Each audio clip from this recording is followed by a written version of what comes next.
What is up, Arsenal family, Facebook family, YouTube family, whoever's here? What's up? If you are new here, my name is Chad. I am the pastor, the lead pastor of a little community we call the Arsenal in Southtown San Antonio. Hey, this is the Convo. We've been doing this now really since COVID hit. We started this thing where I'm a extrovert and I want to have conversations with people.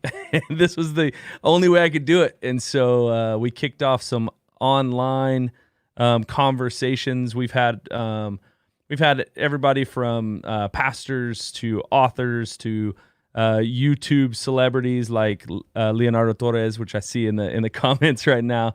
Have you ever been called a YouTube celebrity, Leonardo?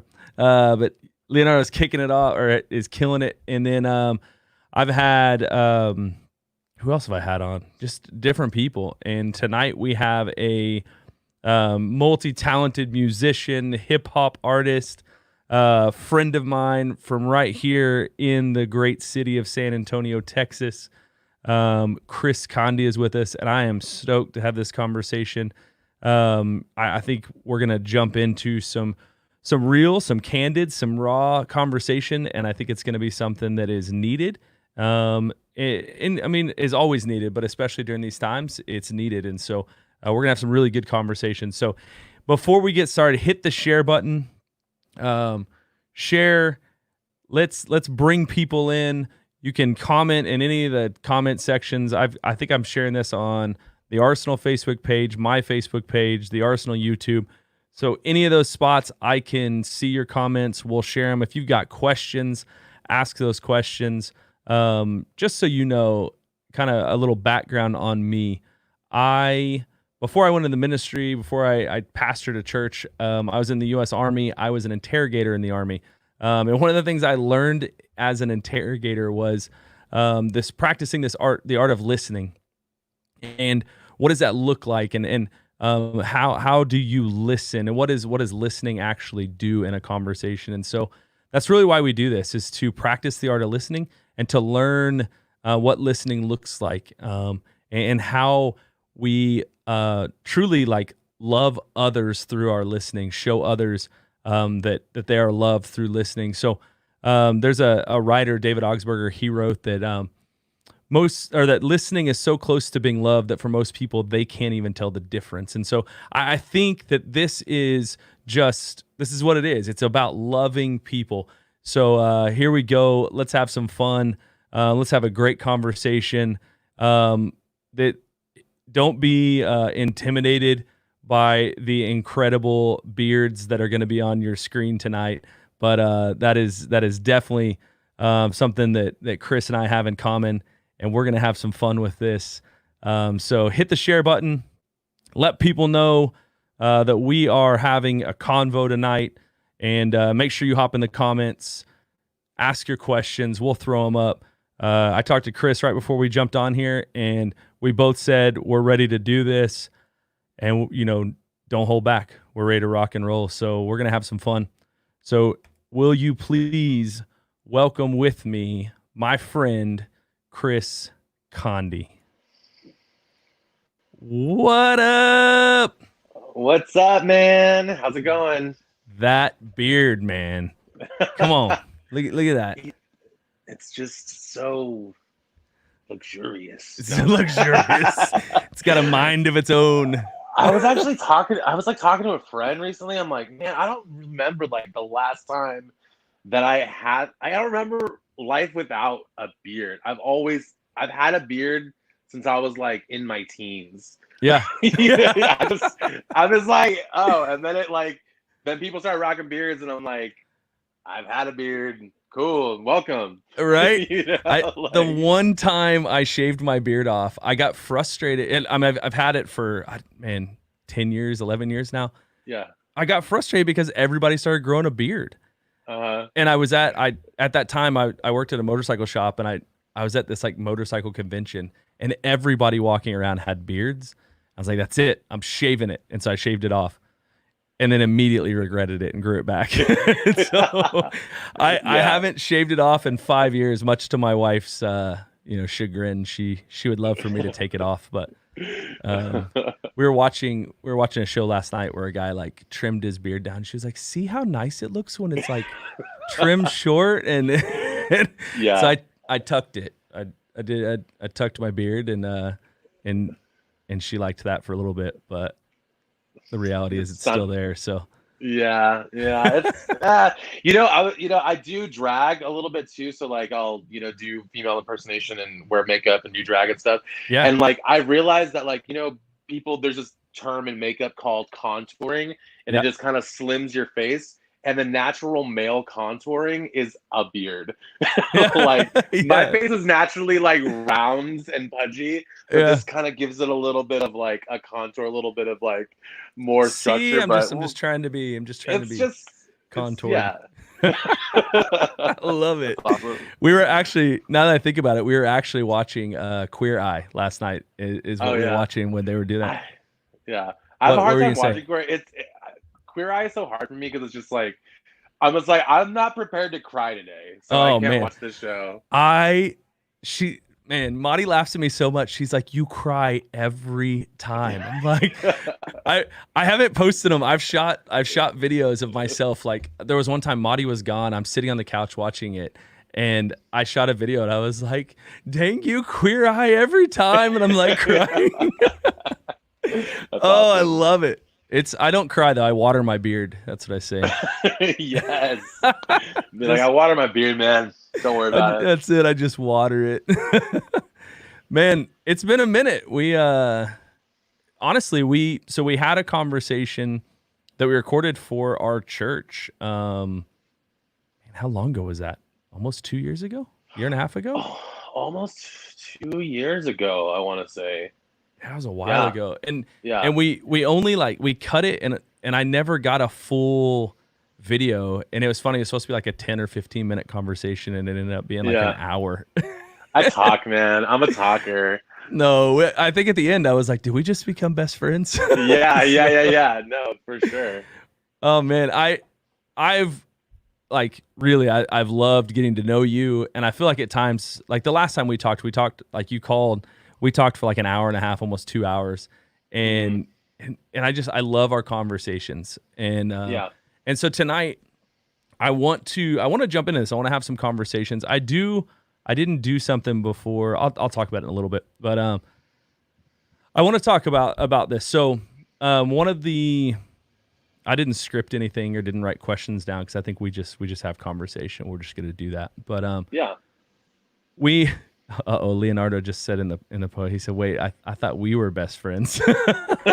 I'm in trouble, bro. We can all be best friends. That's it. We can all be best friends. It's good. So when we talked the first time, I actually reached out, just hit you up on Instagram. I think we'd seen each other at coffee shops in town because back when we were frequenting coffee shops.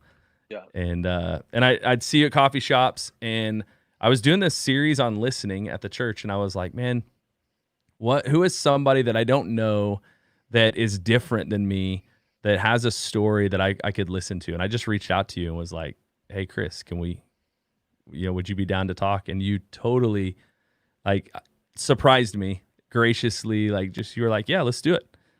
and so we did. So let me ask you this first. Like, what are you up to now? COVID, quarantine, like what are you up to? What's going on with you life-wise? So at the beginning of the year, I had just released a new record. Well, I'd released it in December, and then was like on tour. Basically, I was in Portland and Seattle, playing shows out there, and then was in New York and playing shows out there and shooting a music video, and then was going to be like playing a bunch of shows for South by Southwest, and then everything kind of just was like, but I was going into my 4th year as the music writer for the San Antonio Current. So I was, simultaneously doing music journalism and, doing my, promoting my hip hop career and, playing shows. And then everything kind of hit, and I lost my job at the Current. The Current is a local San Antonio publication, that writes about kind of stuff that's happening, new restaurants opening, local politics, music, etc. And it's a free magazine, so we're supported 100% by ads. And so when COVID hit, the majority of our ad revenue comes from local bars, local businesses, and then events and venues. And so when none of that was happening, it just was like we had no money coming in, and they pretty much let go. Dozens of people let go from the company. And so I was one of them. And so I kind of freaked out a little bit, and I was like, what am I going to do? Like, what does life look like now? And so I just was just like, hey, I've been wanting to, I've been thinking about leaving the Current, thinking about leaving full-time journalism and focusing 100% on my music. And so I just really saw this as an opportunity to focus on, rearranging and sort of like taking the time to re-strategize what it looks like to be a self-supporting artist, And so the last few months I've been writing a lot of music. The first couple of weeks I put on Facebook, I was like, hey, if anybody needs a rap features, if you want me to rap on your album, let me know. I'm doing really good deals. And so 15 people hit me up, and that paid my rent for a few months. And just really it was just okay, tight. I'm literally rapping to pay my bills right now, And so I've just been focused on trying to, take care of, when basically trying to set myself up so when everything kind of opens up again, I'll be ready to go, have a new album to promote, have merch. And so really this whole time has just been, getting everything just geared up and ready to launch, So that's kind of been where my head's at, and then trying to navigate and, continue to advocate for marginalized communities, with, everything that's happening in the world right now. There's a lot of voices that are finally being heard, and a lot of things that are happening that not all of it I agree with, but I think that, we're in a crazy mixed up world right now. And I think learning how to lead with love and compassion and hear people, that's something that I've been practicing too, on top of taking care of my mental health. So all of that, I think it's asking how you are in 2020 is a loaded question. You know what I mean? Yeah. Completely. So navigating June in 2020. Yeah. So, but other than that, life ultimately life is good. It's crazy, but I'm trying to make the most of it and stay positive, So yeah. One of the things with your music, actually, I just watched Earth, your music video. Ridiculous. So thank good. you. Thank you. I want to play it, but I don't think last time I played a video, I can stream it in here, but last time I did it, YouTube shut us down. And so I don't know if I could or not, but you can't, because my label is with everything with ASCAP and BMI and like all my stuff is protected. So even when I post stuff with my own music, Yeah. like it'll get shut down. And they're like, you do not own the rights. And I'm like, I do though. You're like, but it's mine.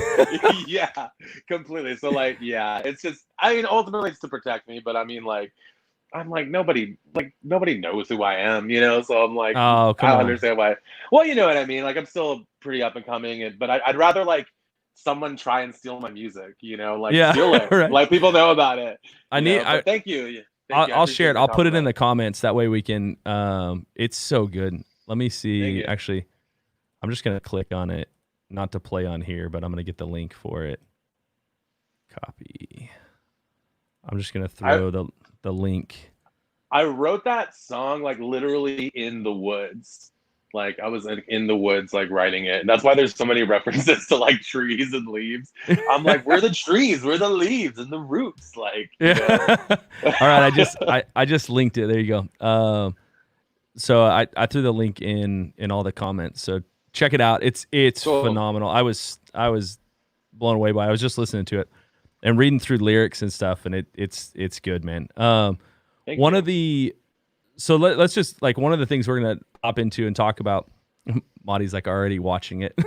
So I threw it up and I mentioned it and everybody's hopped off of our conversation. They're watching it. Hey man, Jarrell Flowers just hopped on. He said, Chris, what up? Glad to see this combo happening. You and Jarrell, you know Jarrell? Oh, yeah, Jarrell's a hip hop artist here in town, huh? Yes, awesome. Yeah, Jarrell, we need to just hang out someday, like when everything is done. But yeah, man. So we'll hop in. We'll just hop into this thing. Like here, one of the things that I'm stoked about. So I reached out yesterday to be like, hey, Chris, do you want to be on the combo? And we were gonna do later, but I wanted to. When you said, hey, let's do it now, or tomorrow, you were down. I'm stoked because we're in the middle of or coming like to the end of Pride Month, right? And so I kind of want to talk through that. I don't want to just skip over stuff because I know it. Like let's jump into a little bit of your story. So you are queer, you identify as queer, and even in your music you talk about that a lot. Growing Up Gay is another one of your phenomenal songs that you may have even been wearing the overalls you're wearing right now in it, but I might be. Yeah. that was a good one. But yeah, let's talk about that, like growing up gay and kind of that process for you, like I don't like just go into your story maybe a little bit. Yeah. And kind of talk through. So I wasn't really raised religious growing up, like kind of went to church, like Catholic church, but I was raised to believe ultimately that like being gay was wrong. Oh, and it kind of like manifests in the form of like games like Smear the Queer, growing up playing football, and I didn't really play football, but like playing football, like, like with your friends outside and stuff. I never really played like high school football or anything like that, but like just being rough with your like dude friends, and when you're hanging out with like a bunch of dudes. And I skateboarded. I was like very like active outdoors and stuff. And so like, and I played basketball through high school, and like I had just a lot of friends that were like, you just said like, you would say, like fag or call someone something like, or that's gay. And it always was like, equated to like, this is negative or this is less than, and so like, growing up really early, it's like you were led to believe like, and then watching TV, and then it's like, oh, that guy's gay, blah, blah, blah, like gross, And so you kind of, even though I started to knew that I had these feelings that I was attracted to dudes, like you sort of internalize that, and I remember like being 13 years old, I'd come out to my mom as being gay, but like within that same year, I remember like having like a conversation, like really praying, like I didn't really knew what I was praying to, but I remember having a conversation with God being like, I don't want to be gay. I don't want this. Like people are getting killed for being gay. I remember like Will and Grace coming out, and I remember like just like a lot of violence. And I remember just not wanting to be gay, but then finally reconciling it within myself. Long story short, you know, I become like I have a spiritual experience on a youth group retreat in like 10th grade. And, Were you out at that point? I was out. Yeah. I had a boyfriend. Like I, was, wearing rainbow necklaces. Like, Right. you know what I mean? It's like 2002, Okay. and, like, I'm just like, yeah, I'm gay, whatever, like do something, Yeah. Right. and I just didn't care.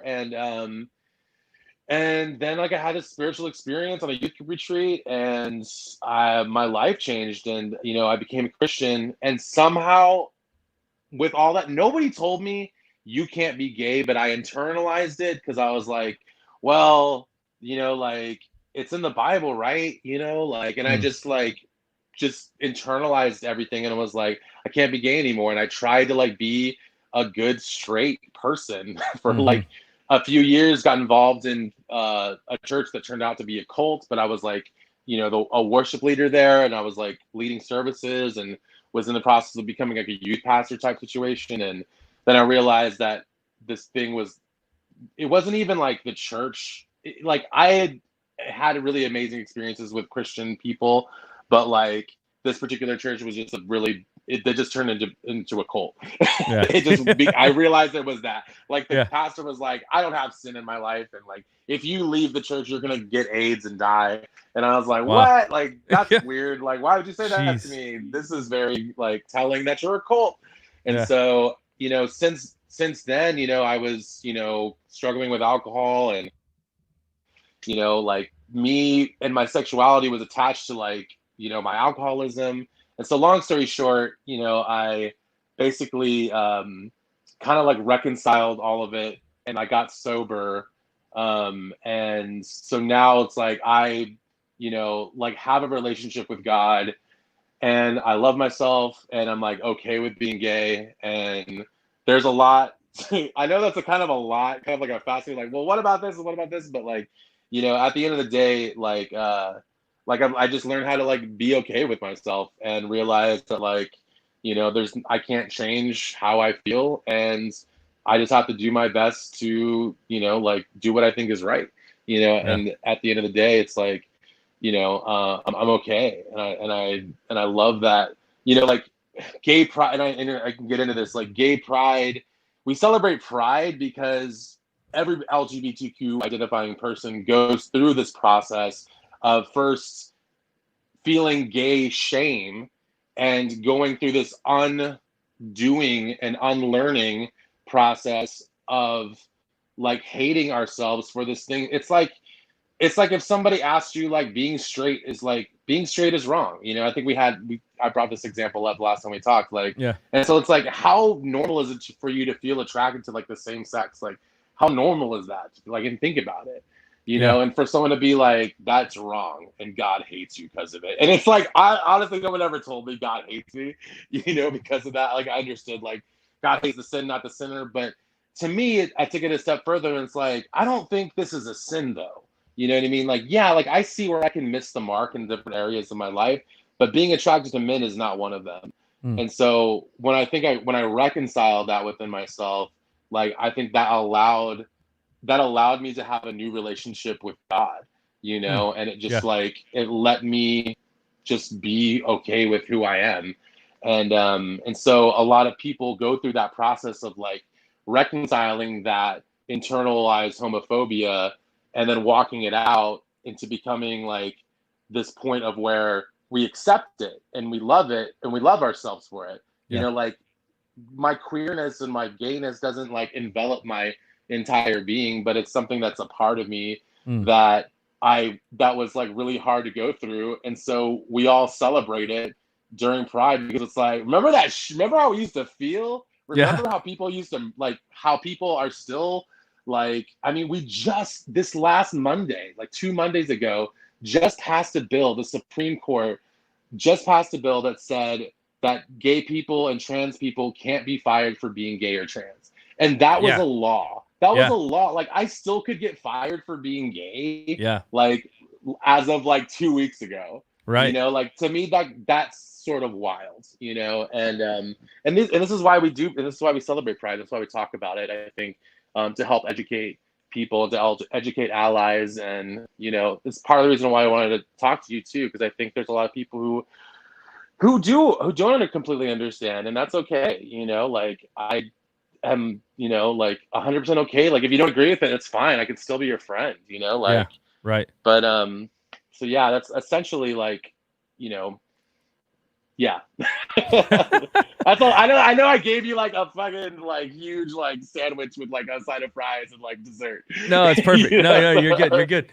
No, and so there's a couple things that you said that I want to hit on. One of them, I remember you saying in the first conversation we had, and you just mentioned it now. You said, you know, that you don't get to gay pride without going through gay shame, right? And I think like to me that's so impactful. That's that moment of me like, oh man, like I don't understand that, but I understand shame, right? Like I understand shame in my own way, but I don't think those of us like it as a cisgender straight man, like I don't maybe understand that shame process and definitely don't understand, like I don't understand that shame process. And so for me to even understand pride, like what pride is, or I just don't.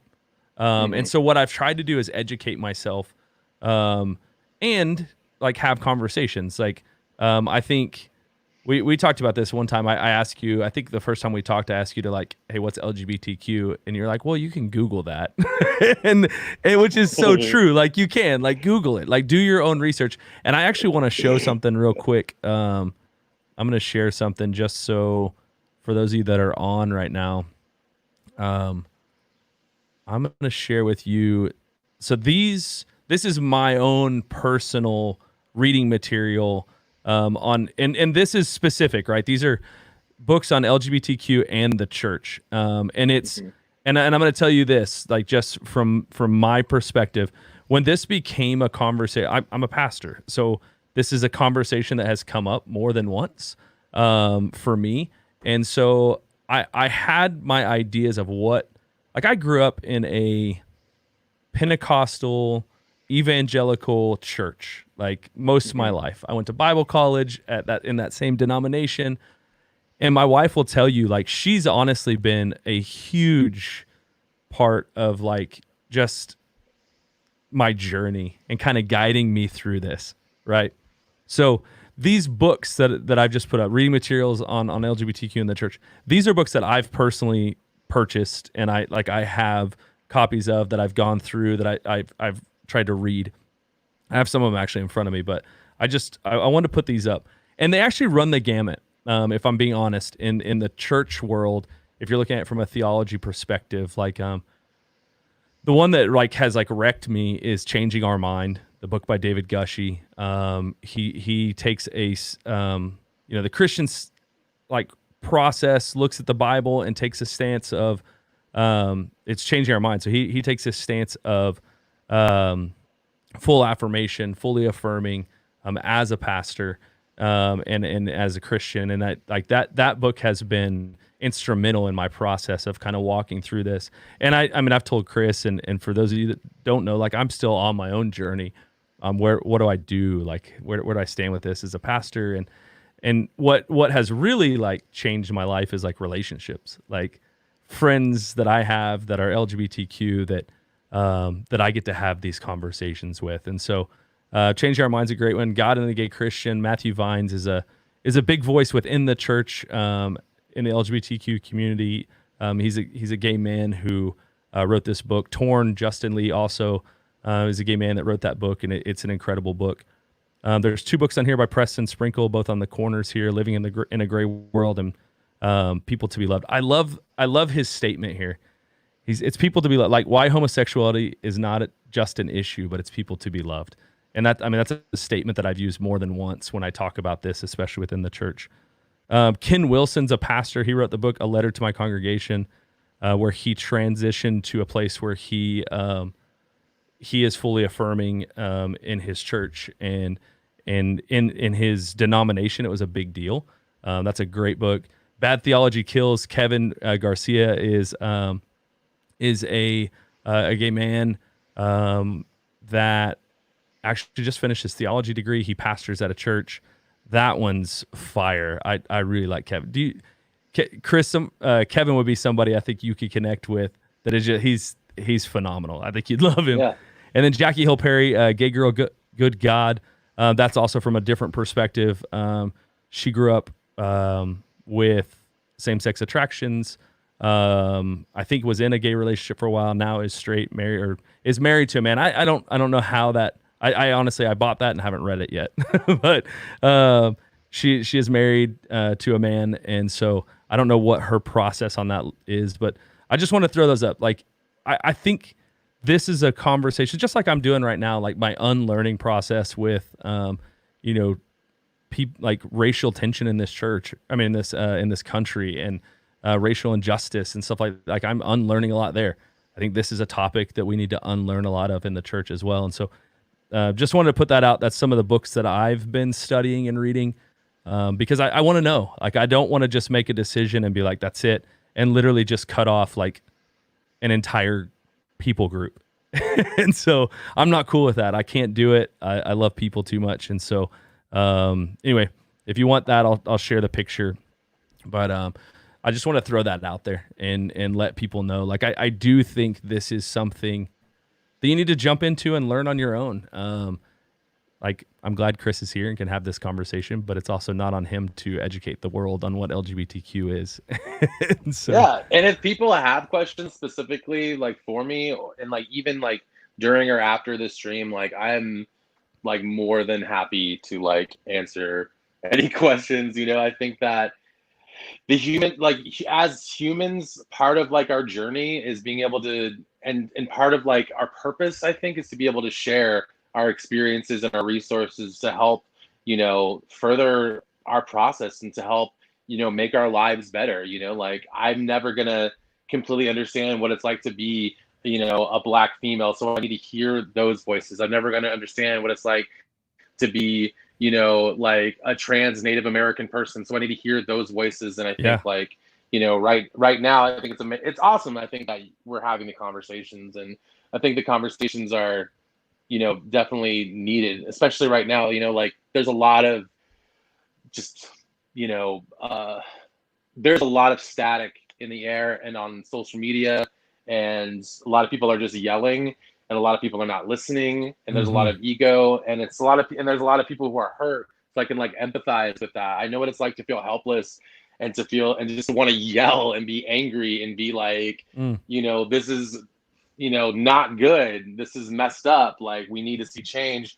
But then also like, learning how to communicate with people. Like, how do I effectively communicate?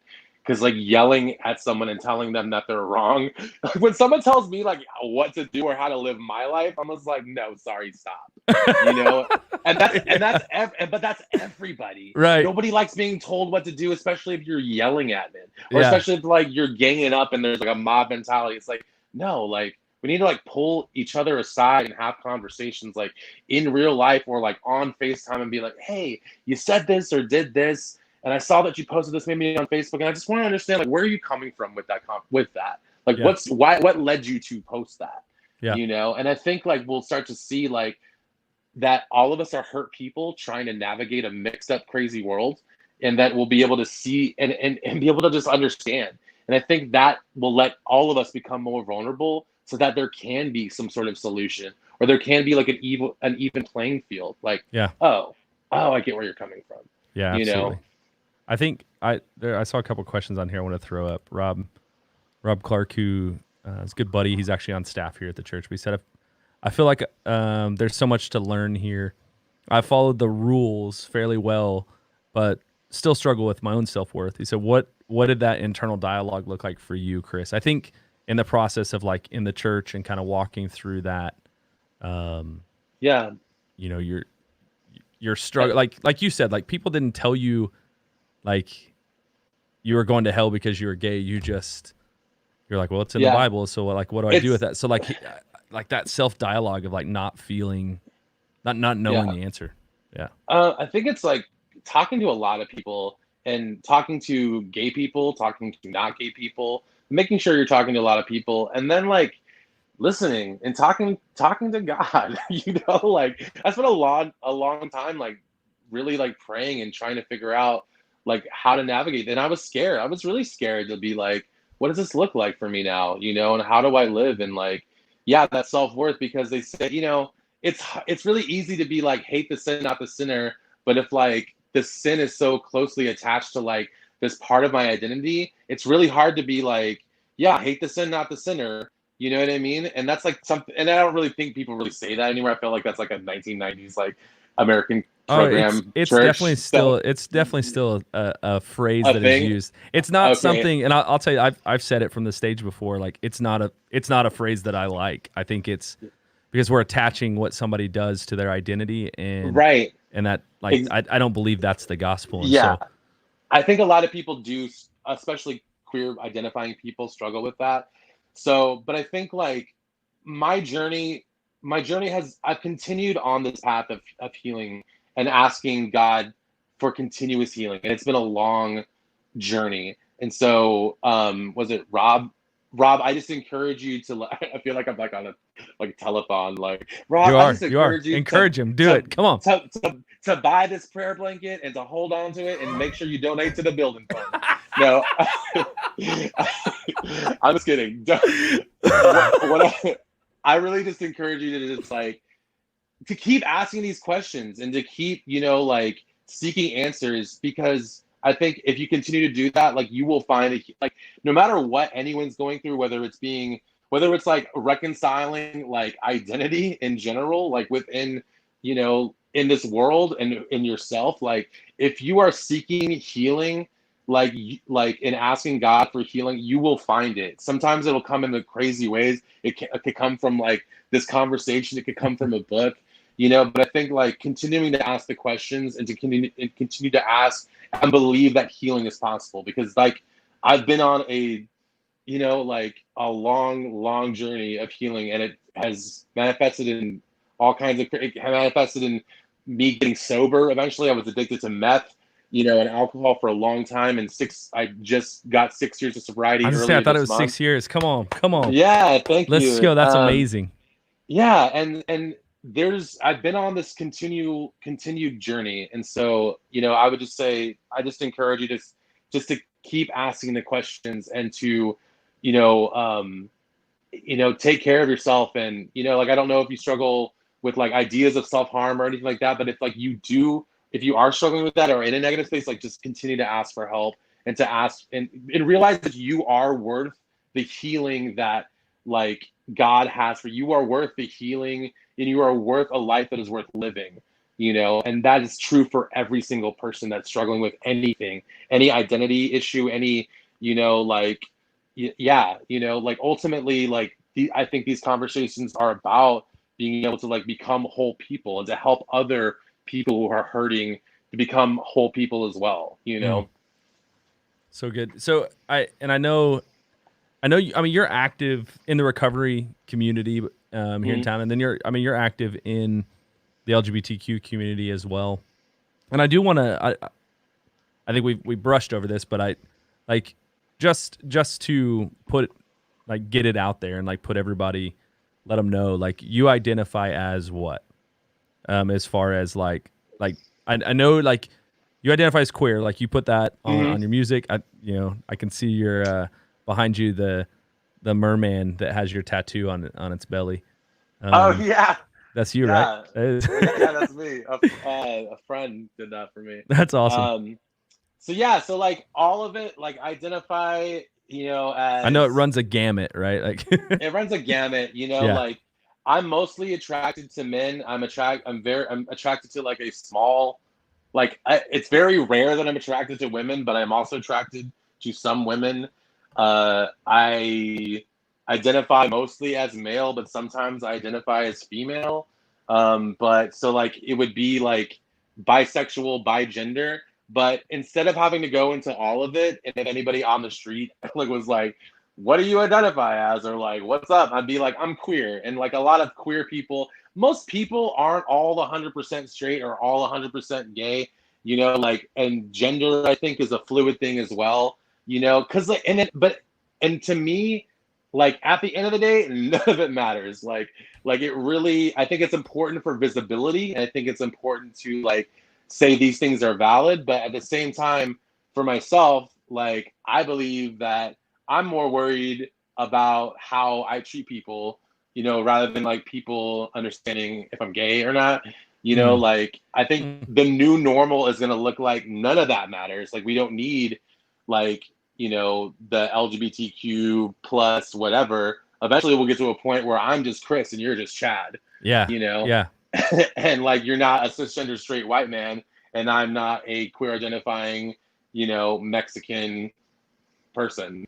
You Right. know? But because we still use these labels still because there are injustices that still exist against this community. Yeah. And there's still people who don't treat us or give us the 100% rights. We don't have equal rights as a lot of other Americans. Yeah. So that's why we use these terms, and they're more like sociological terms for people. And that's my perspective. Right. Other people may say different things. And everything I'm saying right now, too, for everyone, I do not speak for all gay people. Right. Yeah. Yeah. All LGBTQ people. You're not the one that writes the agenda, huh? You're not. I don't write. Yes, exactly. I just speak for myself, and I want to make that, because I don't want to ever negate anyone else's like process or experience. Like, we're all of us are learning and growing together, and so right now, that's how I feel, you know? And, but yeah, so like, long story short, that's how I identify. And it's okay for that to change. Like, I identified as bisexual when I was younger, and then I identified as gay.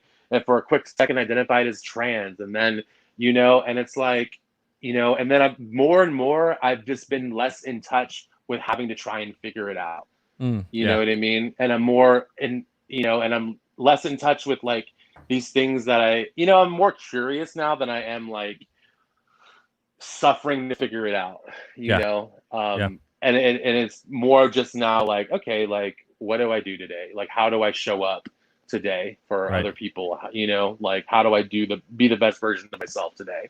You know, that's generally, you know. That's it. There was a question, I think it gets split, but it says, the question was, is the LGBTQ community offended by labels used in the church? Asking for me.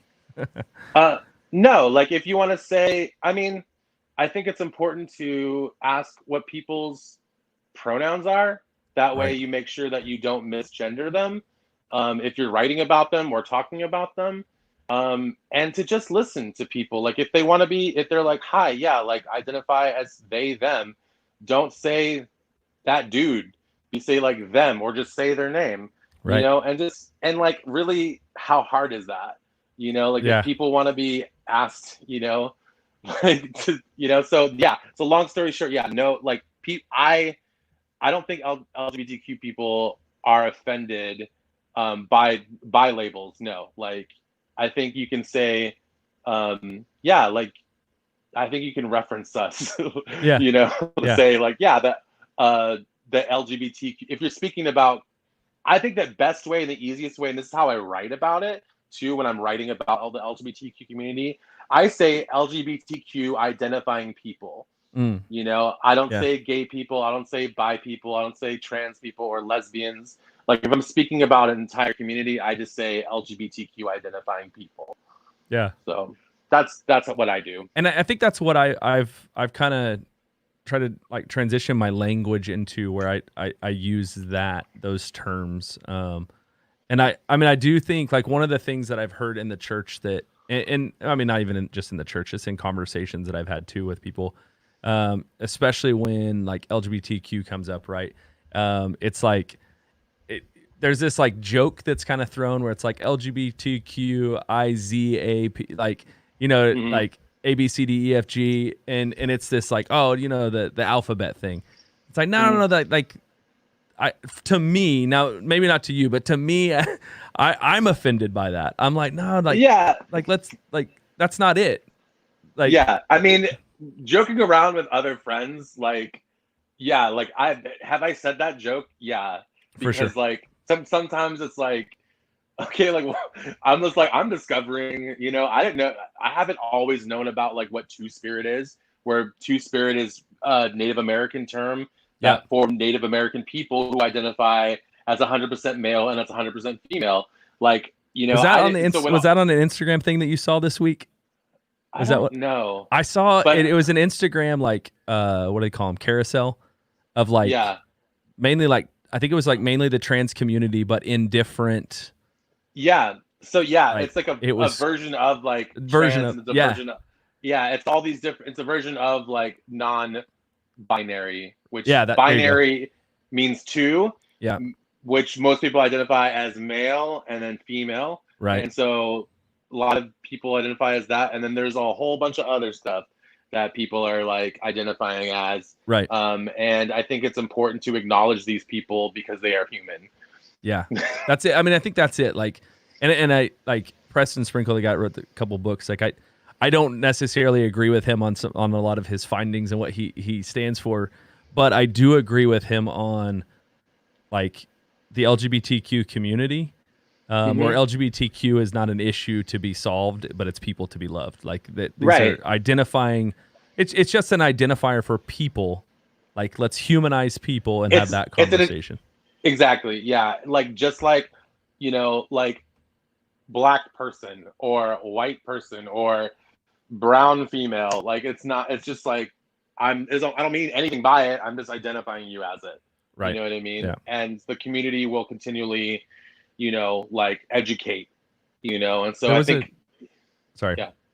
Oh no, I'm just saying, like, I think communities will continue to educate us on how we want to be identified, and right now it's LGBTQ identifying people, Yeah. And I think that's part of the listening process, right? Like listen, like if that community or just you, like if Chris Conde says, this is how I identify, or this is what I would like for you to refer to me at, like, okay, just, I heard, it was actually, there was a video I was watching, of a transgender female, that identified as her, she, right. And was like, but in the church, like, we get so hung up on like a couple letters that like people wouldn't even refer to me as that because there's such this big, it's like, it's a couple like you're going to let a couple letters like stop you from loving me. And I thought, like, to me, like that, like those are conversations and things that I hear that are just like, it's just like a punch in the gut. I'm like, oh man, like I'm going to let this word stop me from loving you. Like, no, I can't. Like Christ in me, the love that is in me doesn't stop because of a couple letters put together. Like that's not how God's love works. Yeah, but it's just like how we've treated black people and how we'll continue to, we're getting better at it. But I mean, like, or women, like marginalized people have always been treated less than like cisgender straight white men. Like it's ongoing process. Like, we, like, even after slave, like black people still get treated differently in this, and it's because, and that's systemic, and like systemic racism exists and systemic prejudice exists. And I could go down a whole long tunnel about how division is for profit, but I'm gonna let not go down there right now. But we have been divided, and we will continue. People will still, like, we're still unlearning this bad behavior and these bad ideas. Like, all of us still will struggle with racism. Like, we can't, you know what I mean? Like, people have been taught to believe, and the narrative for gay people is that, or for gay men especially, gay man, AIDS, pedophile, like drinks too much, drugs, like, you know what I mean? Sleeps around, like not monogamous, loves glitter. And while some of those may be true, that's it's prejudice. I've seen you in drag. You like that? Yeah, I like that.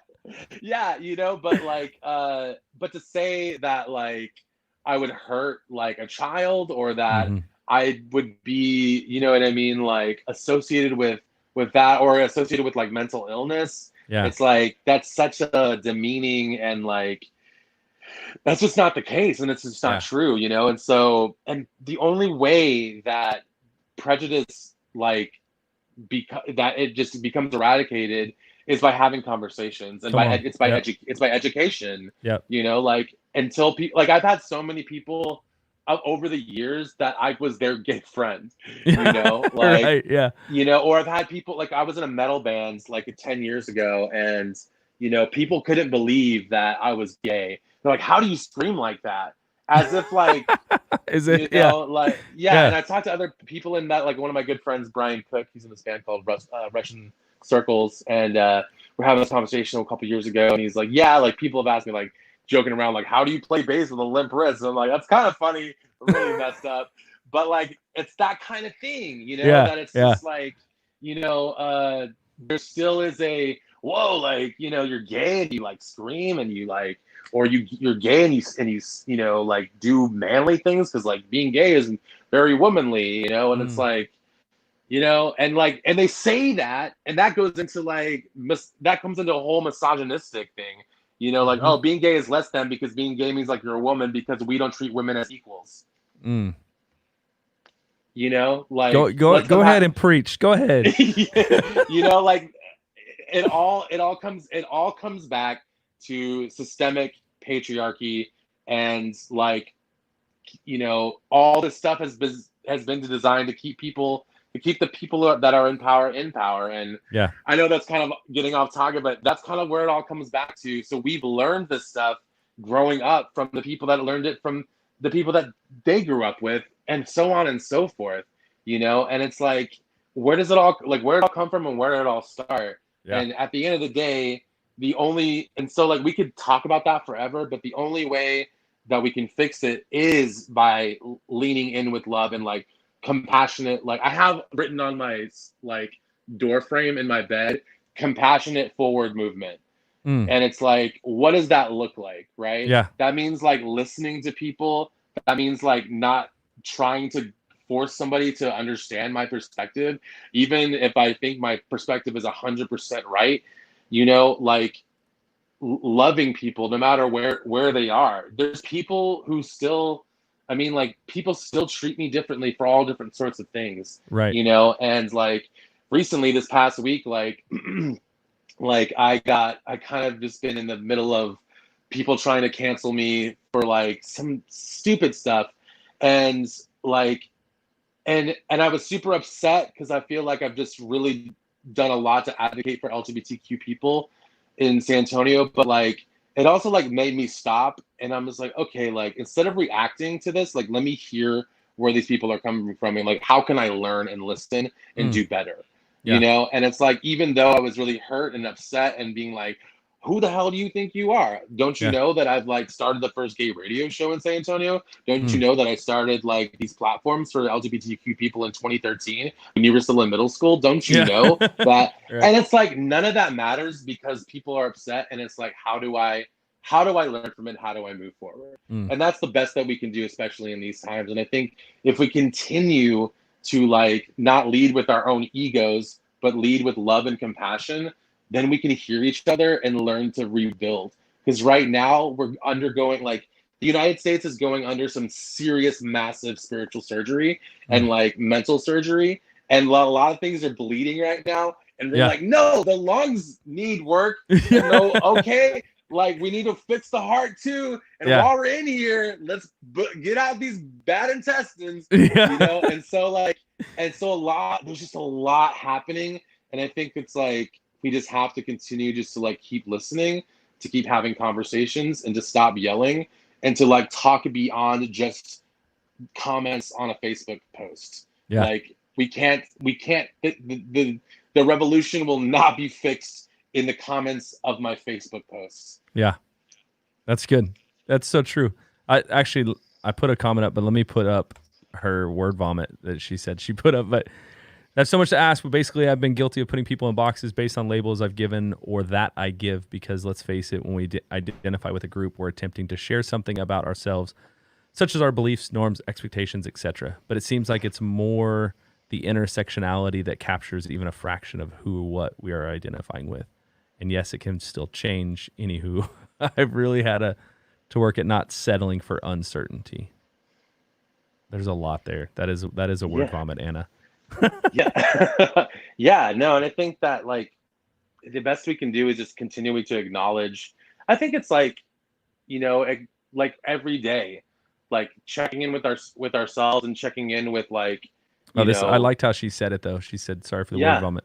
Like, thanks so much for sharing, Chris. I hear you, I see you, and think the fearlessness and compassion you've shown today has truly spoken volumes to the child of God you are. # your Jesus is showing. Thank you. Yeah, I mean, and like, it's not just me. Like, there have been lots of people who have loved me through my bullshit and ignorance. Like I have believed lots of stupid things. I have believed and said homophobic and transphobic things and racist things and things that like I would be appalled at looking at now. I never have, like, but it's like, well, my wife's on here. My wife's on here. She's gonna start like quoting me. Just yeah, it's like, yeah. I mean, like, there's stuff that pops up in like my time hop that I've tweeted, and I'm like, delete. Like, why did I use this word? Yeah. And it's like, we all have to grow. Yeah. And we all have to check in with ourselves. And see like, okay, like, am I going to listen to other people today? And I think like making conscious effort, like we can't just like expect to happen. Like we have to make these conscious decisions to be able to connect with other people and to be like, okay, like, how are you today though? Like, what's going on with you? Right. I'm going to put this is a question. This is actually from my wife. So Chris, I'm curious as to what you thought when a pastor reached out to talk to you about your story. Did you have a good or bad feeling about it, and why? Probably, I guess the first time I reached out on Instagram. My initial reaction, I was like, did you look at my profile?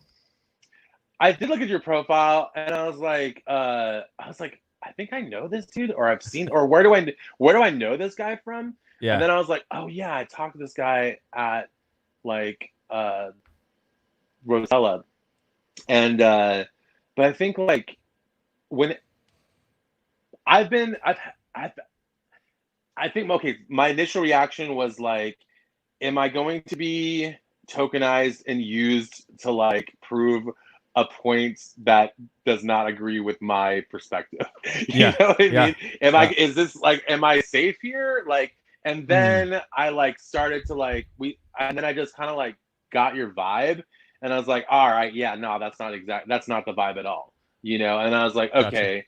And then I was just like, yeah, let's talk, and I think I was going through a lot too, in me reconciling, a lot of my own faith journey, and so I think I needed a pastor too to talk to, So I was like, I need someone I could talk to too. So like but I think, to answer the question, I was like, initially like, no, and then was like, okay, yeah, like let's do it, Well, in all honesty, like when I reached out to Chris, and when I reached out to you, and I've told you this before, and even now, when I reached out, it was like, man, I want to have a conversation with this guy. One, I'd seen you at coffee shops and stuff, and was like, I'm so like, and I think I told you, like I was like fangirling. I was like, I'm so intrigued by this guy. Like there's a story that I want to hear. Like it, like you just there was definitely a story there, and I was like, I'm intrigued.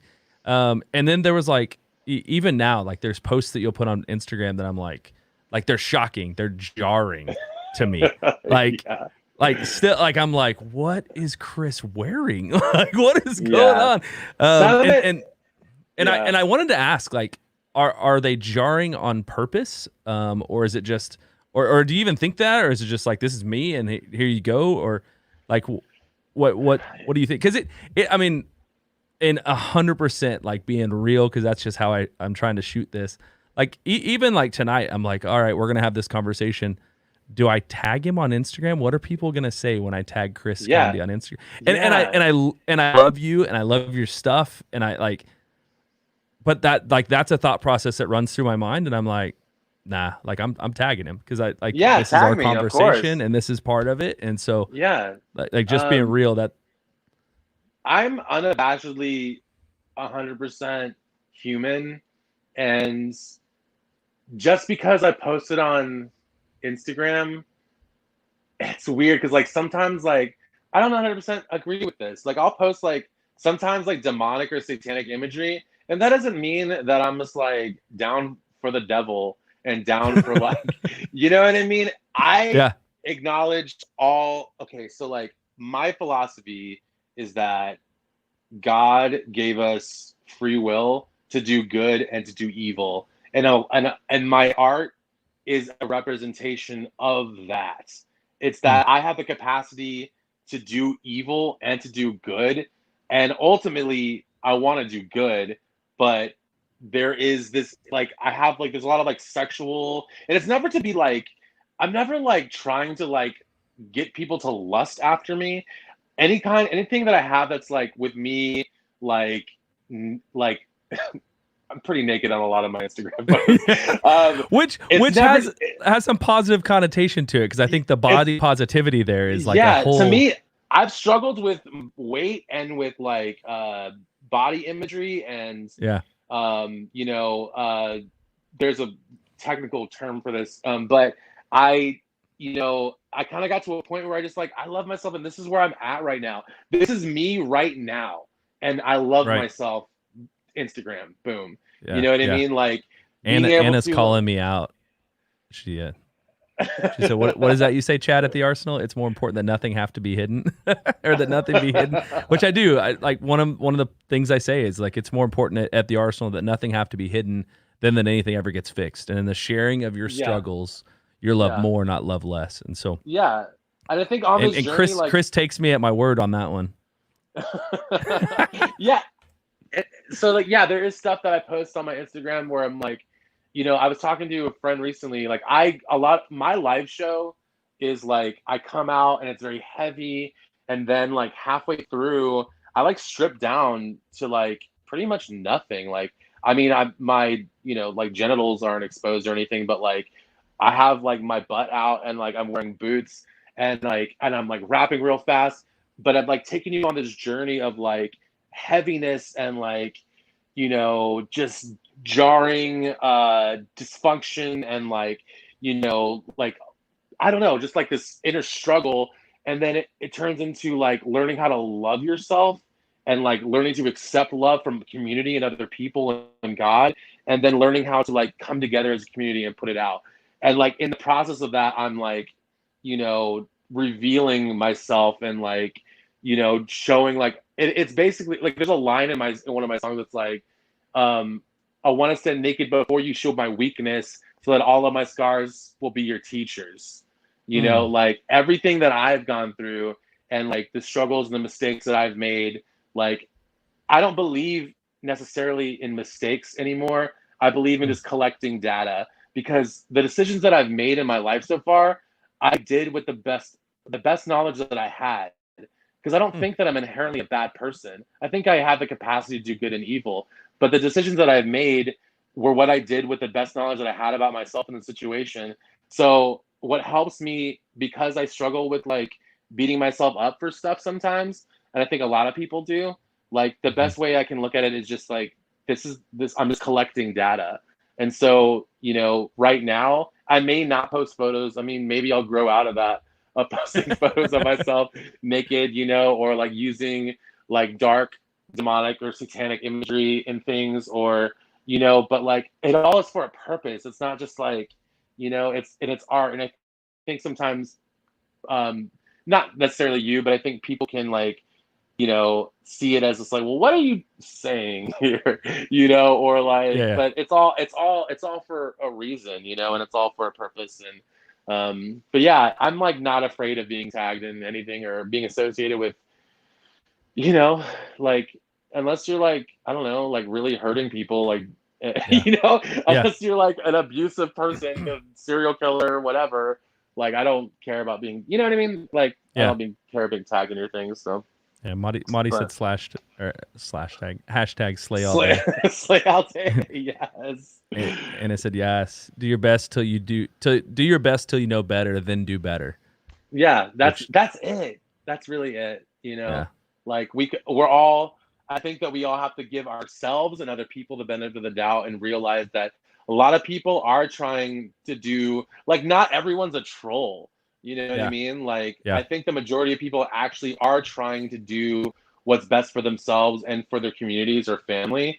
It's just that, like, we don't have, like, we are just terrible communicators in this world of, like, quick technology and, like, hyper connectivity. Somehow our communication skills have just deteriorated.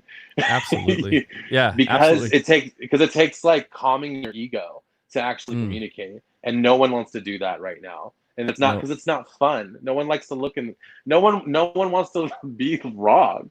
Yeah. It feels, Yeah. especially like being like, because I want to be right and I want to, like, swirl and live in this echo chamber of, like, yes, like, likes and comments and hearts, and I am right. Yes, retweet this. Yes, I'm right. And it's like, no, like, yeah, there could be some truth to what you're saying, but like, we still have to have the conversations. Like, things are still going down. So I got a couple more questions, and I'll let you go because I'm sure you've got other stuff you need to do. I'm just drinking my kombucha. Like, come on, I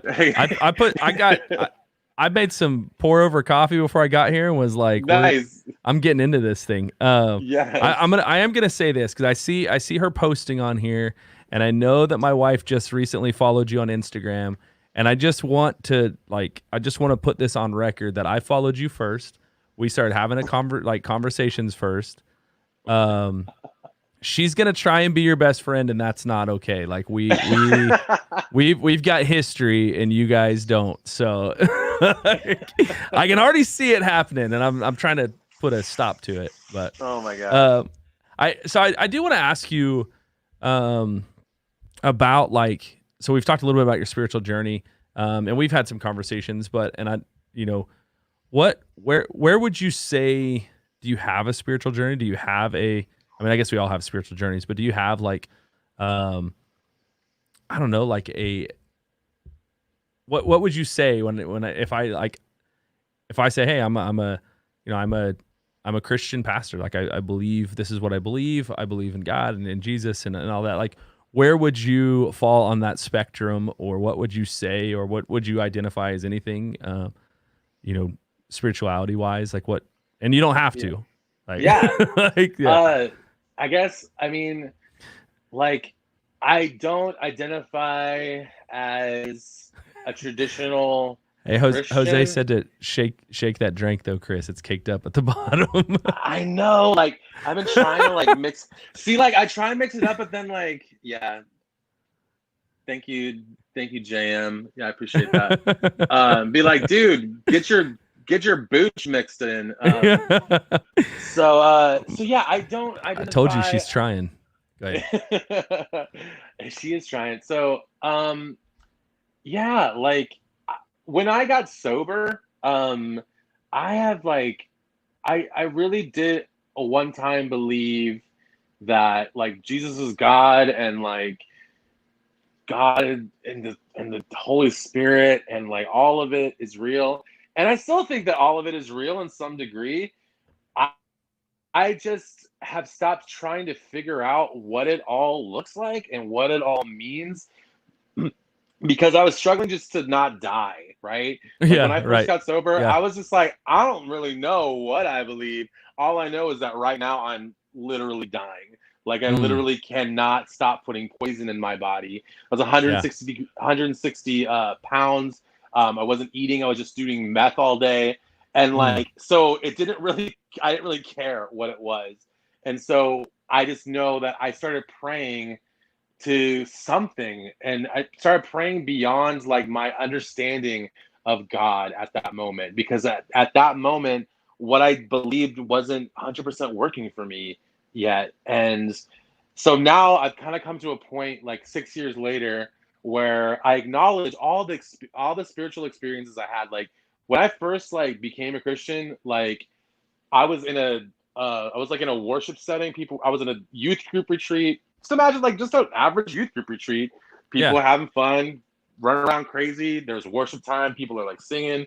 And during that first like singing and dancing, wasn't singing and dancing. It wasn't like hardcore Pentecostal. It was more just like people raising their hands. People run around, speaking in tongues, rolling on the ground. Oh, you were at my youth camp. Yeah. Yeah. So like nobody was really like speaking in tongues or anything, but people were like singing and raising their hands.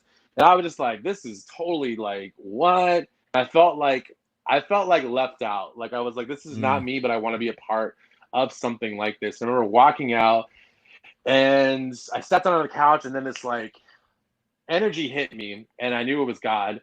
And it was like, I love you no matter what's happened to you or what you've done. And I was like, and I felt all this pain and guilt just like lift off me. And I was like, and it was forgiveness and grace. That's exactly what I got hit with. Come on. And I was like, oh shit, like this is God, you know? And I just remember being like, whoa. And the guy who brought me to the retreat sat down next to me because I'm like bawling, like having an experience with like the creator of the universe, you know?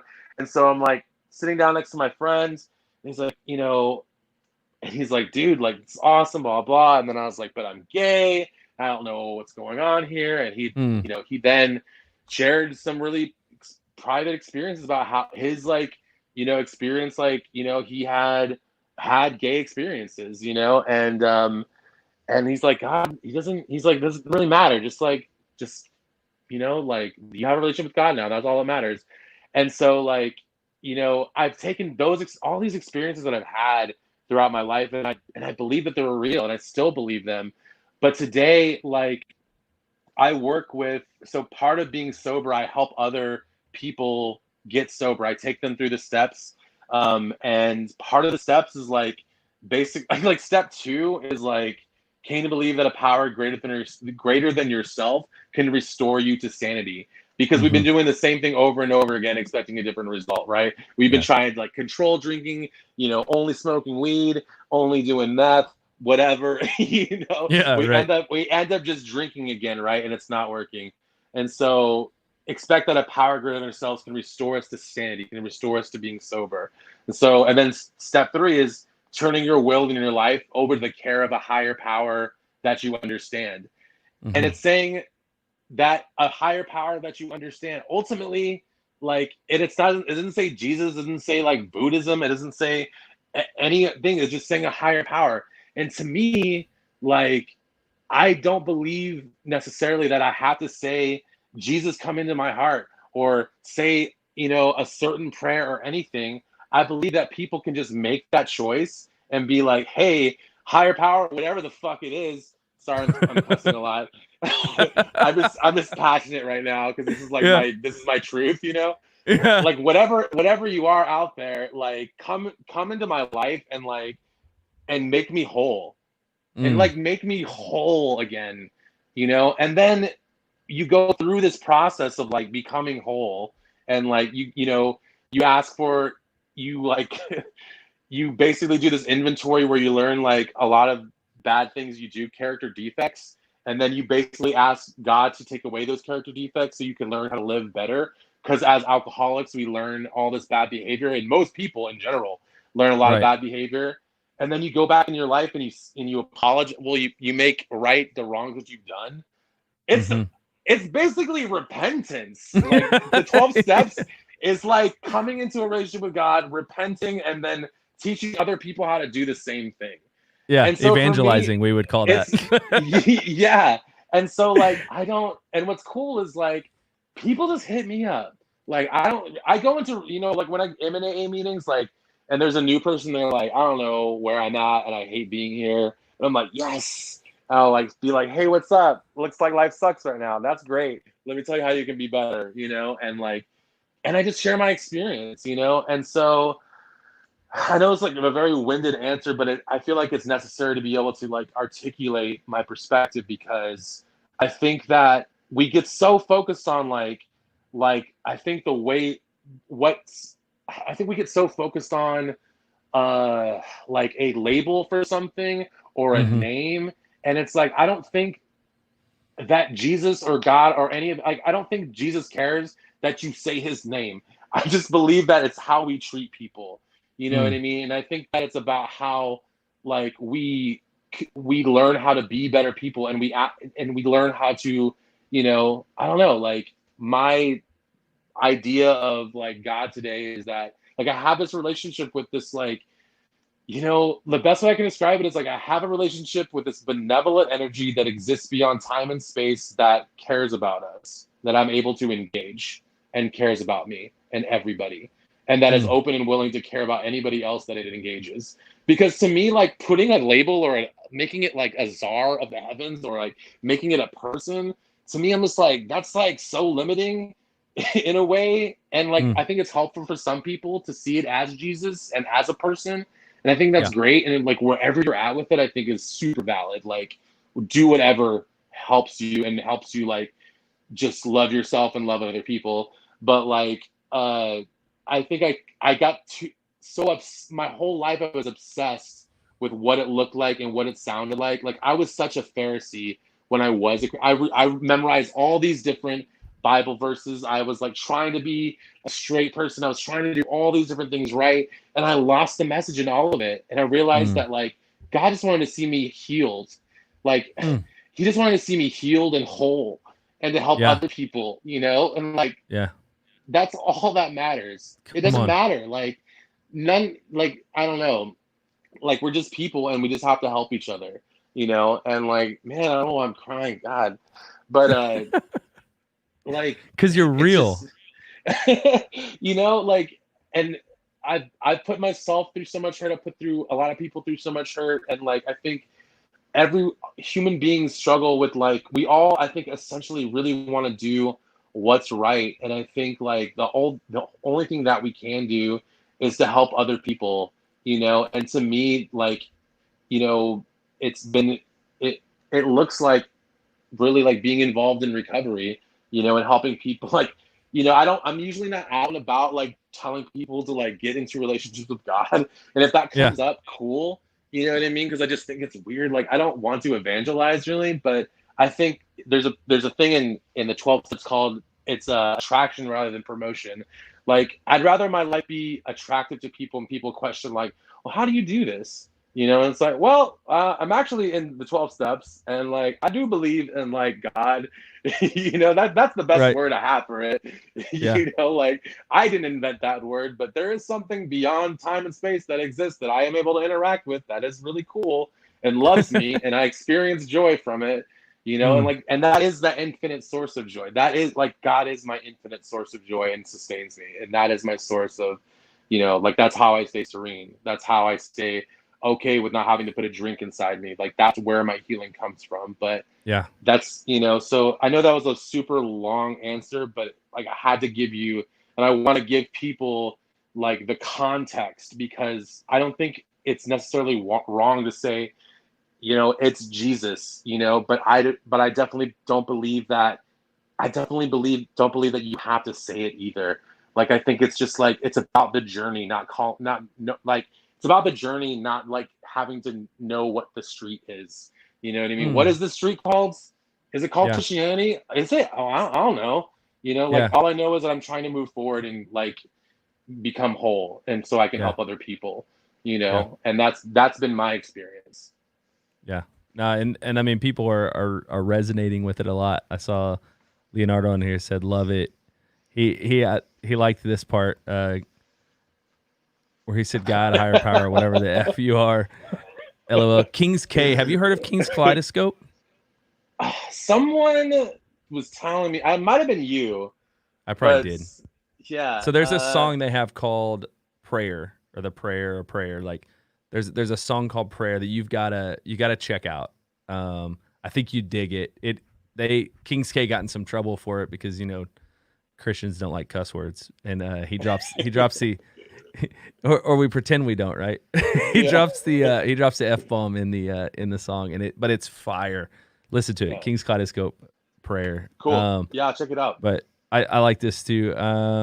Jose said, Christ himself said, loving your neighbor was the most important. And I remember the last time we had a conversation, and I think he's just agreeing with you in that, like the last time you and I had a conversation, I remember you saying, I wake up every morning and I pray to this benevolent being, right? And this is exactly how you said, I pray to this benevolent being that's outside of, like you just said it, like outside of time and space, that loves me.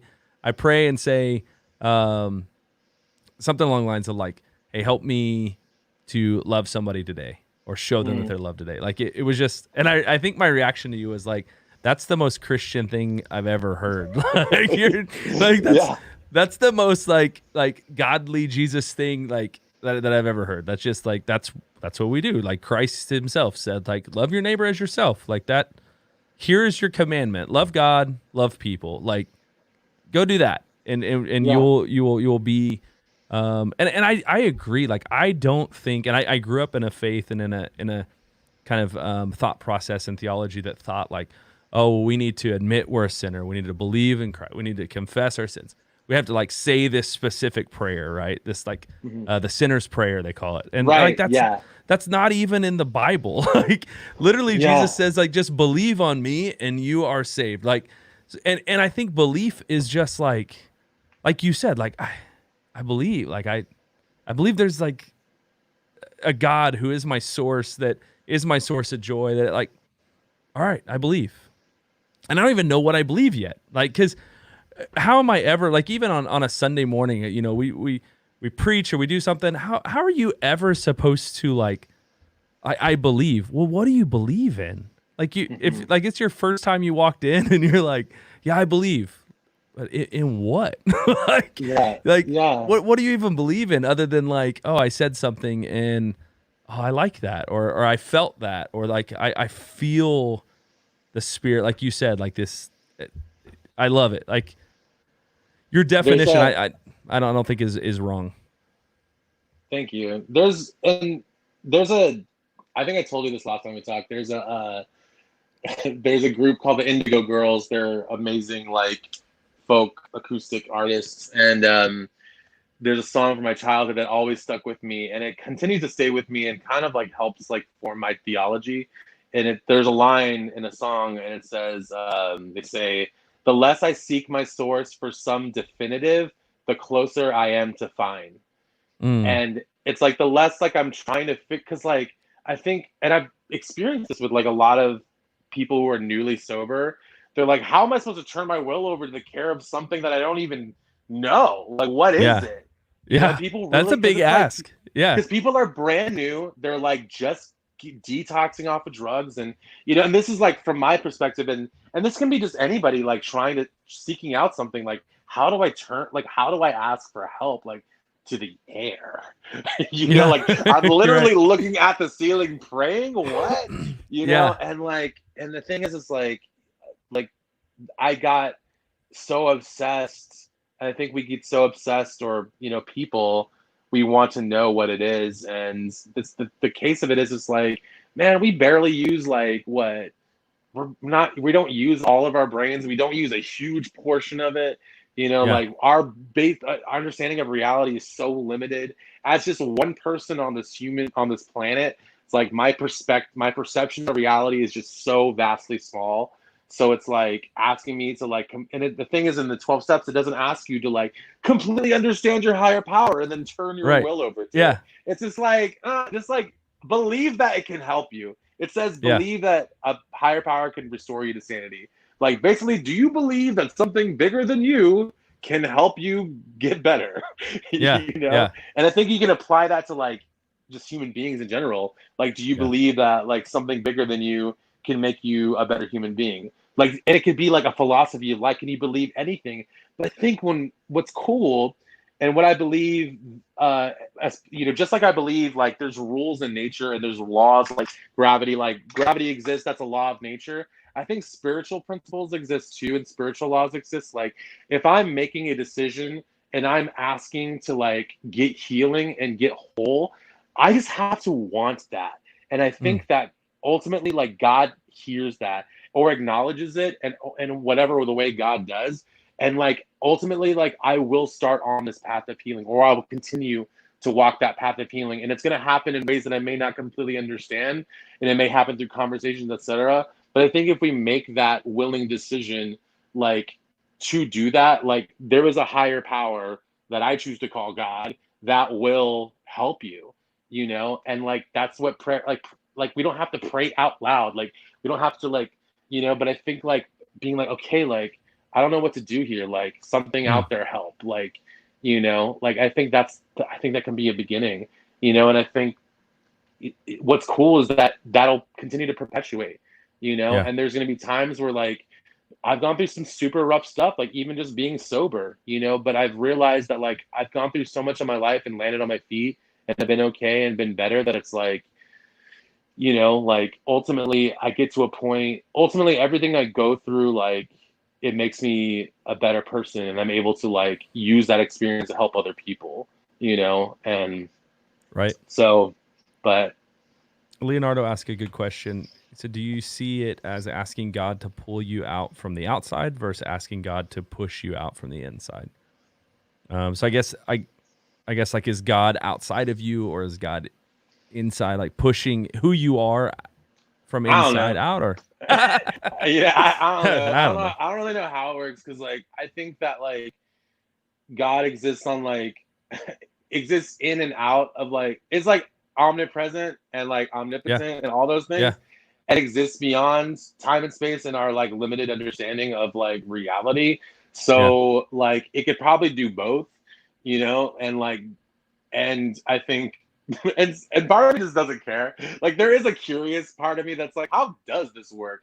You know, but all I know is that like it is with me, and it exists like a vibration, you know? And I know that like there's moments where I'm very aware of its presence, you know, and then there's times where I just know that it is continually working in my life, you know. And there's things that have happened in my life and conversations that I've had and experiences that have led me to believe, like, I'm not even like living on faith anymore. I'm just like living on experience, because like faith is like, I think, trusting something without knowing that it will happen. And like at this point I'm like, I don't really have faith. I just have like an understanding that something does exist, you know, that is helping me, you know. But you know, like I continue to believe that, you know, it is working, you know, and that, you know, I want to continue to get to become whole, and I want to continue to see people's, like, when I see like the light turns on in people's eyes when they like get sober and realize, and like, or have like this experience with God, or like see their lives completely shift from becoming like inward to like being outward, you know, it's a really beautiful thing. And like that's the stuff that really fuels me, and I wanted to figure out how I can do that artistically, and that's what I try and produce in my shows. Like I don't know if I told you, like when I was in Brooklyn, and it started in the last couple of years, like I do this thing at the end of my show where I basically, it's a song that's basically about like getting through a lot of stuff, and there's this whole part where I'm basically just talking to the audience, and I'm like, whatever you're going through and whatever struggle that you have, realize that you are worth it, and that you are worth to like seek out help and to ask for help and believe that healing can happen. And I sing love, and I invite God into that space, and I sing love over and over. And like I'm like naked singing love, and people are like, it's very like church but the club, and like it's this weird freaking thing. And like, you know, and people are just like crying in the crowd and like don't know what to do, and I realized that they're having experiences with God, you know. And like I was in Brooklyn, and I play this show in Brooklyn, and I do my set, and I come out, and I'm like putting my clothes back on because I'm like was kind of naked on the stage, and like I put my clothes back on, and the promoter comes back into the backstage and is like, what did you do? There's like grown-ass men out there just like in a group crying, and I'm just like, I don't know, you know, like that's my set. It's real, it's raw. And he just laughs. He's like, it's raw. Cool. Because like a lot of these queer parties that I play are very sexual and very like, you know, can be like promiscuous and all this stuff. But I'm just like, and I think it's like, I think it's important to acknowledge like sexuality and like, you know, but at the end of the day, like I want to be able to put out this like love yourself and love who you are, but also like just like experience like this energy, experience God. And like, people don't know that. Don't be telling people that I'm like inviting God into my, no, I'm just kidding. But like, people don't realize, like, I'm very conscious of that. I'm aware of what's happening when I'm Yeah. doing it. I'm not just like ad-libbing love, it's like there's a real thing happening. And it's like, I don't know, kind of like guerrilla, I don't know. I don't know what it is, but it's the art that I've I like come think to learn. the way, and Rob and I were actually sitting in here talking about this at one point. I don't know if it's today or another time, but we were talking about how like you're in places and in like, I'm not going to get naked on a stage, and I don't know how to talk about my queer experience because I don't have one. And so like, you're in these spaces that you and only you are able to tell somebody that they're loved in a way where you can say, hey, and this is the gospel, right? Like, I love because I first was loved. So like, understanding that you're loved and accepted, and now you're sharing love and acceptance to people that don't, obviously, like grown men crying when you're done just talking about love, like they obviously have, and most of us do, like we struggle with this idea that we're acceptable, that we're lovable, that we are like that. I mean, especially that like God, like this the creator of the universe, creator of us, that actually loves us, right? And so you're in these environments, in this space where you get to tell people they're loved. And I like most Christians, I would say that I've been around, like most pastors would probably be like, that's not God. But I can't deny that. Like I can't deny that God is meeting people where they're at, because literally that's what he says he does. And so like Jesus, didn't Jesus hang out with like hookers and like all kinds of crazy people? So like that, and he was like chastised for it. But I like this. I may mess your name up. Is it Liza? Liza? She said, Pastor Chad, thanks for this convo videos. Exposure to these thoughts really helps us to see people and understand and love more wholesomely, loving like Christ. I appreciate it. I mean, that's why we do these, like these conversations, because I want to have conversations and understand more. Because that, like we were talking about, like you were talking about earlier, like if we're not having conversations and we're just spouting opinions, and really, I mean, we're spouting opinions about stuff we have no idea about. So I could sit up here and talk all day long about the LGBTQ community and what I think and but I got no idea. Like I have no idea. And even to say like LGBTQ community, like that's a whole broad thing. Like everybody's got their own story. So this is like Chris Conde's story. And we get to have that. Yeah, like I am not a trans person. Like I am not a Black person. Like I have no idea what it's like to be like those people. Those, like I don't know what it's like to like grow up, with that identity, or that being part of my reality.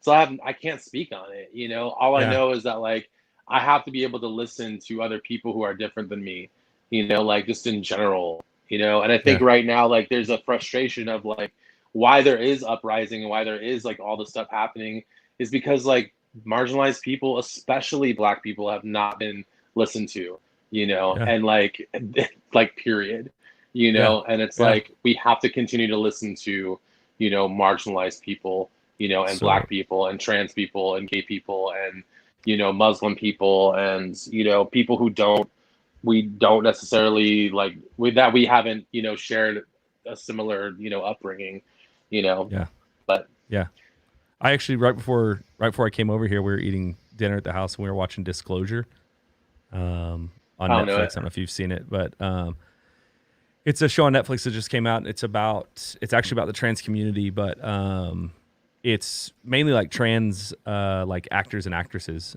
talking about their experiences, and really, like you said it earlier, like they were talking, like one of the statistics they said is like 80% of people have never been around or met a trans person, and like 80%. And one of the guys was talking about like that's like in general, like on the planet.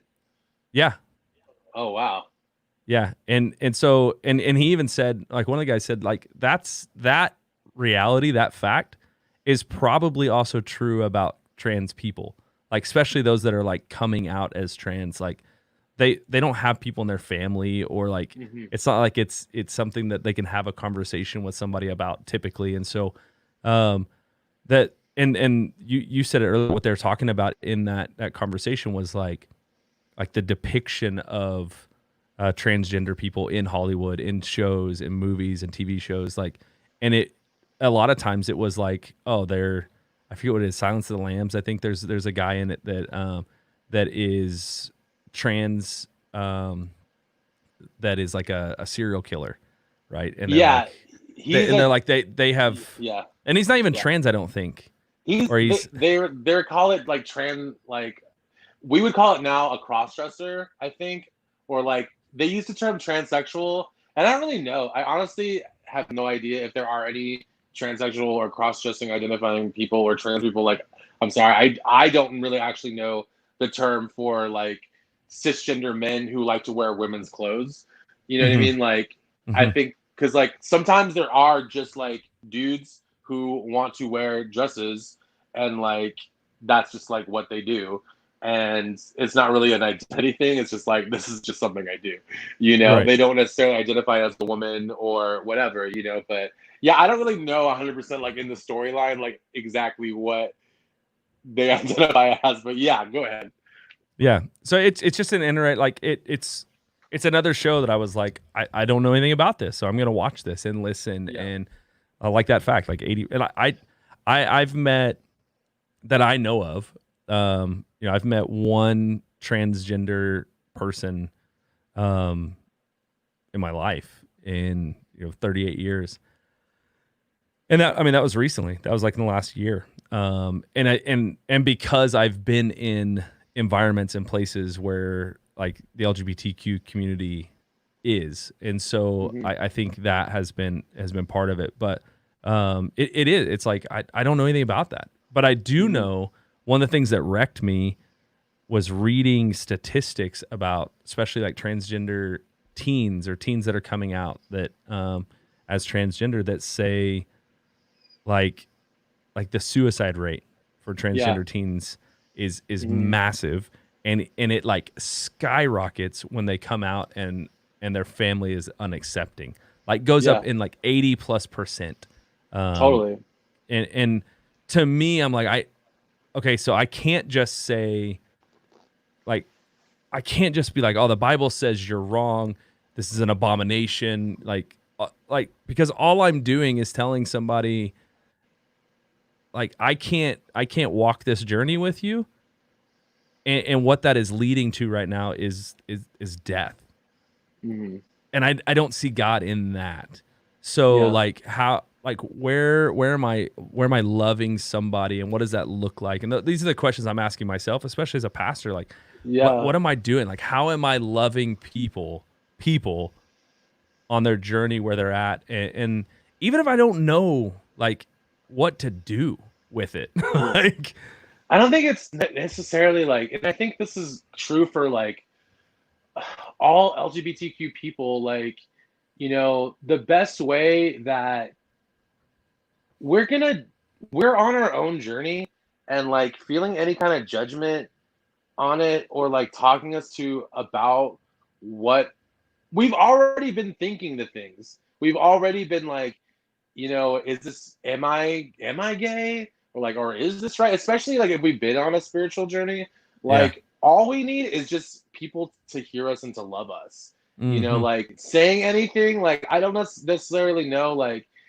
if like saying anything or like leading or trying to like convince us of anything is like really gonna help. Like I really think just like loving people with where they are in their own journey is the only way, you know, that we, and like being concerned with like how are they treating themselves, and how it's like, okay, like how are you treating yourself? Are you loving yourself? You know what I mean? And like, are you, you know, loving people, and what does that look like? What does, you know what I mean? And like, and I think that's perfectly okay. But I think with like, especially, you know, and I feel like I got really lucky because, you know, I had when I became a Christian, I had a friend who basically what's the called? Just he was like he discipled me basically. Mm-hmm. Like I Mm-hmm. would I met with him like once a week, and we talked about stuff, and he never ever convinced me like being gay was wrong or being any. He just like loved me through my own decision making process and was like, you're gonna like figure it out and do whatever you think is right. And I think Right. and a part of me was resentful because I felt like almost like you let me believe that this was wrong, but like he didn't know any better. He just wanted to like love me for where I was at. So ultimately, I think in the end, he was doing what he was doing ultimately the right thing. But I think Right. like, I think it's a hard time with with a lot of people, and especially the trans community, because people don't really understand it. And like, ultimately, I think it's important to just to continue to love people just with wherever they are in their own journey of like identity, Yeah. and like, because yeah, like trans people, it's like, especially trans Black people are like It's the it's the highest. highest percentage of like the Yeah. LGBTQ community who gets murdered. Right. Like, I mean, it's still, I mean, even through like the riots in Minneapolis, like the day after George Floyd's death, there was like, a trans woman of color a trans Black woman was murdered, and like there's all these cases, like even in San Antonio, like there was a case a couple years ago where like this trans woman was found like, like in the Riverwalk, and that case Yeah. was never Yeah. solved. And a lot of it is because people still don't treat trans people like humans. And Mm-hmm. so there is this like, I don't know, this transphobic and homophobic thing that still exists within like the justice system and race, that prevents justice for Yeah. like this community, and I think that's why it's important to have the conversations, because like love loving someone does not look like murdering somebody. You Yeah. know what I mean? Yeah. Or being transphobic to somebody, or like, and so yeah, like I think, if anybody is coming into, and like you come into, befriend anybody from like, and this is for everybody listening, like love people where they're at, and don't try to convince them of anything on their journey. Mm-hmm. Like I think that is a very personal and like powerful thing that they need to be on with themselves, and to ultimately know that they are loved, and that's it. Yeah. Like Yeah. whether you agree with how they identify or not, like I think it's important just to continue to love people, Yeah. and so yeah. Appreciate it. I'm learning. I'm learning and trying to live that out as best I can. Um, so I appreciate it. Appreciate you continuing Yeah, to say that. of And course. I'm learning too, man. Like I've said and thought and believed, transphobic and homophobic things, like, and tried to figure out my place in all of it, and I think the best thing we can do is just to continue to have an open mind, and yeah, continue to just be open to learning. right. So here's what I'm gonna do. I'm gonna ask you one more question, and then before we, or as we get off here, like we'll say bye. I'm gonna try and play Earth, and if it cuts us off, like it'll just be the end of this, and so we'll be good. But Okay. I want to try and play it. But so the one question I've got for you, as a pastor of the Arsenal, right? Do you know Jesus? No, I'm just kidding. My question for you is this: is there, or what? How could I word this? Um, would there ever be a community that you would be a part of to have like conversations about? Like, let's just say like a church, but not a church, like a community, like a church. Is there ever a community that you would be a part of that you would feel safe and be willing to walk a journey with that community? If is there one you can think of, or and if you're already part or do something with that community, maybe it's the recovery community. But is there a community that you would be willing to do that with, or you that could do that, and if so, what would it look like? Yeah. Um, yeah, like I feel like I am part of I'm part of a broad network, I think, of people of that believe all different sorts of things. Like a few of them are go to church, a few of them don't, but I think like all of us are like in our each other's lives. And but I think like uh I don't know, like I think ultimately what I would really want, definitely is like, and what I would want more of especially is like continuing to walk continuing to walk together in other people's worlds, and to have conversations and to be there for each other, and to grow with each other, like I'm still kind of connected to a group of people um uh that were based in a church here, and some of them still go to that church and some people don't, and I'm not really connected to them anymore either. But like we a few people in that community have like housed me, and have fed me and have like Mm-hmm. kept me from being homeless, and have like loved me through stuff, and vice versa, and I've been there for a few of those people too. And I think like um so like expanding on that, and like intentional, like having this intentional community, and like living like to me what I would really love, is to like have a uh have this like experience where like I love living by myself, but I'm like I would love to live like in some sort of commune type situation, in like Yeah. a big house with like a bunch of artists and musicians and then non-artists and musicians, and like have like and like live life together and to grow and to like iron sharpen iron type of situation, and like and I feel like I get some of that, and like I think all of us do get some of that when we're intentional about trying to like be in each other's lives, But I think that like I've tried to just do things on my own and like try and live out my own path. And I realize that I need people and that people need me too, Mm-hmm. and that Yeah. community is like necessary for Yeah. growth, and community is necessary for healing, because I think, I believe that God will speak through people too. And I've like had conversations with people, especially like people that I'm working through the steps with, that I'm taking through the 12 steps, and like I'll say something to them, and it'll just like something will flow through me, and I'm like, dang, I needed to hear that too. Yeah. Or I was like, that was like real stuff. Like I should write that Yeah. down, but I knew that it wasn't like coming from, it's like when Yeah. like something like God, it's like channeling through you or something. But I think like that happens in community, and so I crave that, and I think that like I have some little version of that, but I definitely like miss it, and I definitely want more of it, especially when like this COVID thing starts like blow over eventually, For sure.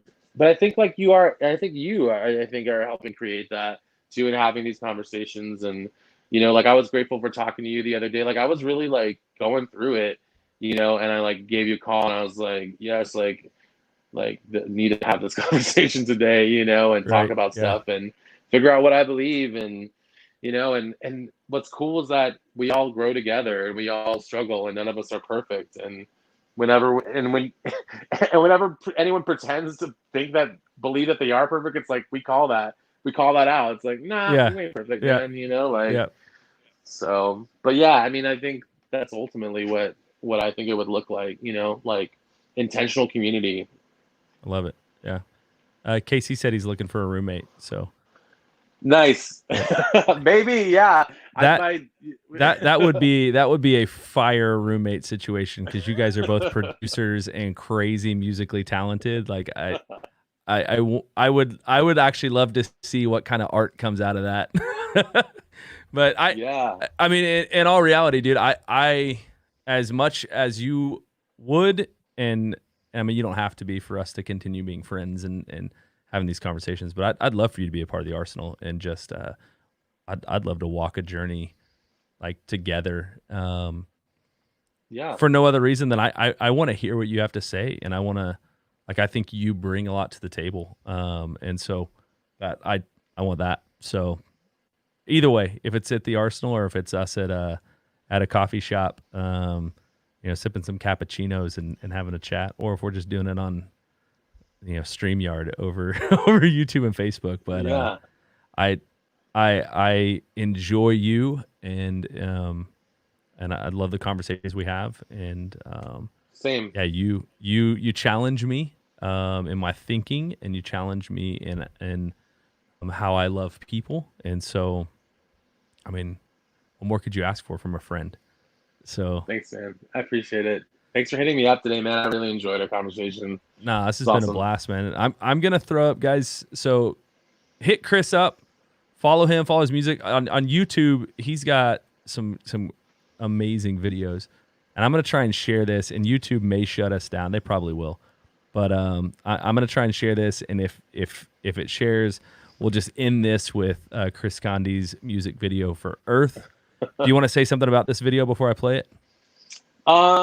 Yeah, so this is the last song off of my last EP. And it's basically about coming together as a community. A lot of stuff we'll be talking about today, actually. Like sharing resources, sharing experiences, and like realizing that we're all connected. Like we're all, one of the lines in the song is like, we're all connected more than we actually believe we are, and growing together as a community. That's basically what this song is. Yeah, love it. And just for all of you out there, if you're new here, if you've never been on the Convo or with anything for the Arsenal, I love what Chris said tonight. Like, I think we both carry a message that is, you are loved, you are accepted, and we want you to know that. And so, like, we totally agree and settle there. And so go. I like to say this at the end of even our services on Sunday. This has become my tagline. I say, go love well. It's truly who you were made to be. So let's go do that. Let's go love well. Continue to love well. Have conversations. Don't shy away from the hard conversations, because that's where you grow. Growth happens in the questions, and so let's keep questioning.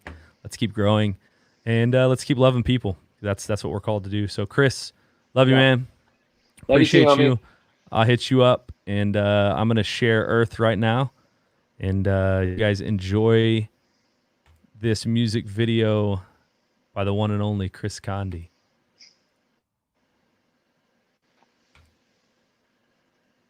And here we go.